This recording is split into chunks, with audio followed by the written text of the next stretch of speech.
বিচারের প্রক্রিয়াতে না গিয়ে আপনারা যদি আন্দোলন সংগ্রাম এবং ভাঙচুরে যদি আবার জনসাধারণের শৃঙ্খলা নষ্ট হয় এরকম কাজে যদি জড়িত থাকেন, তাইলে তো রাষ্ট্রের এবং সরকারের এটা রক্ষা করতে গিয়ে আবার শক্ত অবস্থানে যাইতে হবে। এর মানে কি দাঁড়াচ্ছে?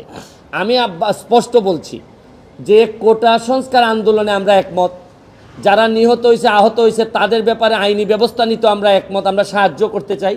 কিন্তু এই আন্দোলনটাকে যদি আপনারা মনে করেন যে এখন আপনারা সরকার পতন করবেন, আপনারা মাননীয় প্রধানমন্ত্রীকে কোনোভাবেই দেখতে চান না, তাই এই আন্দোলনে তো আমরা সব একমত না।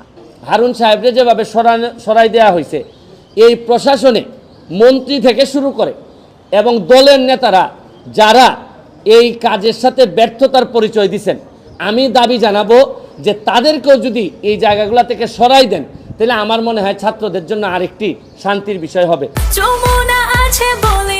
যমুনা রেফ্রিজারেটর, খাবার ফ্রেশ তো লাইফ জম্পেশ।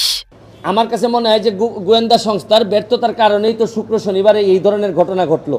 এতগুলা মানুষ জামাত শিবির বা এই ধরনের লোকজন এসে এখানে অ্যাটাক করলো, গোয়েন্দা সংস্থার লোকজন জানে না, এটা তো তাদের একটা ব্যর্থতা। এখানে তো হাত দিতে হবে যে কেন আপনারা জানলেন না, এটার দায়িত্ব তো সরকারের। প্রশ্ন হচ্ছে গিয়ে যে আপনার সমস্যা আর আমার সমস্যা কোথায় জানেন?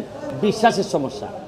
আপনার যদি বিশ্বাস থাকে কোনো সংগঠনের প্রতি, প্রতিষ্ঠানের প্রতি, তা আপনি তো এখানে চা খাইতেও যেতে পারেন। আমি তো যাই ডিবি অফিসে যাই, কিন্তু ডিবি অফিসে চা খাইতে গেলে আমারও মনে হয় মাঝে মধ্যে একটা মানুষের ভয় আছে যে ডিবি অফিসে চা খাইতে গেলে মনে হয় কি না কি করে।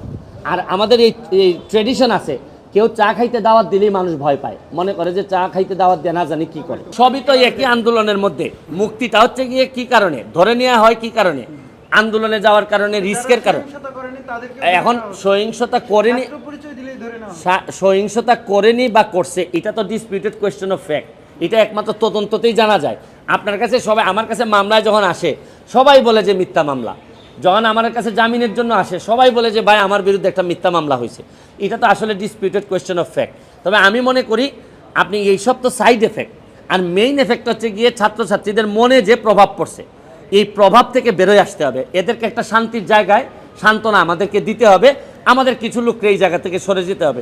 প্রয়োজনে আমি ব্যারিস্টার সুমনের যদি মনে করেন যে এই পরিস্থিতি এরকম হয়, ছাত্ররা যদি মনে করে যে না আমি এমপি হিসাবে রিজাইন করলেও এদের জন্য শান্তি হবে, তাও দেশটার শান্তি হবে, আমি লিখে দিয়ে যাচ্ছি আমি রিজাইন করব।